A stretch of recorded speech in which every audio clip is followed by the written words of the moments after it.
Honda SP 125 2025 model. এটাতে চলে এসেছে নতুন FT display with toggle switch. তো এটাতে কি কি রয়েছে সেটা আমরা একবার দেখে নিই আজকে। তো ফার্স্টে দেখে নিন যে একটা সেটিং অপশন রয়েছে, সেখানে একটা ফাংশন, ডিসপ্লে, জেনারেল এবং সার্ভিস। সার্ভিসে গেলে মেনটেনেন্স এবং সিস্টেম ইনফরমেশন। এরপরে জেনারেলে গেলে date time unit, restore to default and Bluetooth pairing এর অপশন রয়েছে। ডিসপ্লেতে রয়েছে brightness, display type, theme, favourite information. ব্রাইটনেসে এটাকে অটো এবং ম্যানুয়াল দুভাবেই এটাকে টগল করা যায়।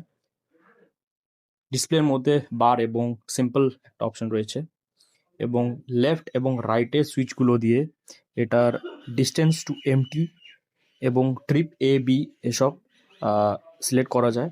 এবং এই ফিউল পাম্পের যে অপশনটা রয়েছে সেখানে রেঞ্জ এবং ফিউল কোনটা আপনি এই নিউ গিয়ার ইন্ডিকেটারের নিচে দেখাতে চান, শো করাতে চান মিটারে, সেটা আপনি চুজ করতে পারেন।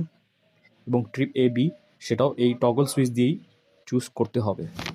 এই ছিল এসপি 125-এর মিটার আপডেট।